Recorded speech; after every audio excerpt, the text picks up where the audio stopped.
कम्युनिस्टों ने नेपाल को चीन के हाथ बेचने की पूरी तैयारी कर ली है, जिसे अब वहां की जनता भी जान चुकी है। नेपाल की कम्युनिस्ट सरकार चीन के हाथों की कठपुतली बनकर नाच रही है।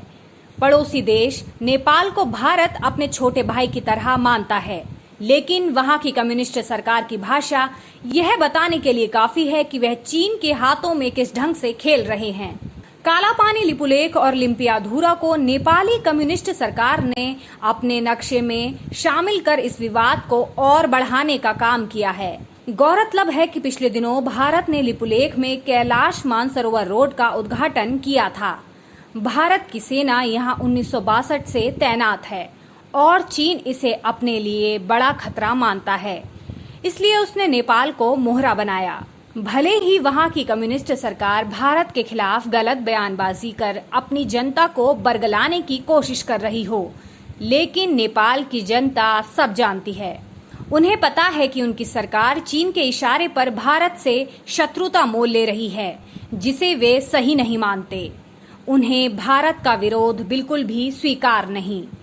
भारत नेपाल सीमा पर जनता के बीच सौहार्द है। भारतीय भूभाग पर दावा करने के बाद अब नेपाल में नागरिकता को लेकर नया कानून बन गया है। इस कानून में बाहरी महिला को 7 साल बाद नागरिकता देने का प्रावधान है। सीमा पर बनी गवाह की मंडी में करीब 100 भारतीय दुकानें हैं, जहां लाखों का कारोबार होता था।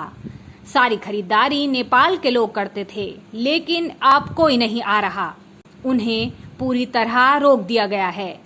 नेपाल के फुलवारी, जोगेड़ा, डोके बाजार, पंचकड़िया, परासन व धनगढ़ी गांव के लोग मानते हैं कि चीन की चालबाजी ज्यादा दिन नहीं चलेगी। उधर नेपाल सरकार वैसे तो सीमा विवाद को लेकर भारत से टकराव कर रही है, लेकिन चीन ने जब उसके कई गांव की जमीन पर कब्जा कर लिया तो कम्युनिस्ट सरकार आंखें मूंदे बैठी रही।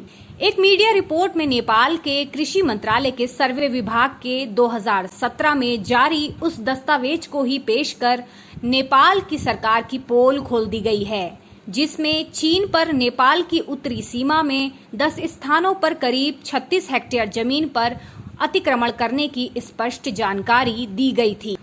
नेपाली कम्युनिस्ट पार्टी के चेयरमैन पुष्प कमल दहल प्रचंड भी इस मुद्दे पर ओली की आलोचना करते हुए उनसे इस्तीफा देने की मांग कर चुके हैं, लेकिन नेपाल सरकार मीडिया रिपोर्ट को झूठा बताकर पीछा छुड़ा रही है।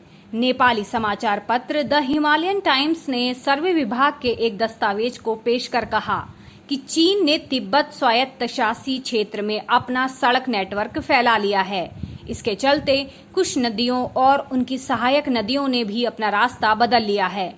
वहीं प्रमुख विपक्षी दल नेपाली कांग्रेस के सांसदों देवेंद्र राज कंदेल, संजय कुमार गौतम और सत्यनारायण शर्मा खनाल ने बृहस्पतिवार को इस मुद्दे पर संसद में बहस कराने के लिए प्रस्ताव भी पंजीकृत कराया।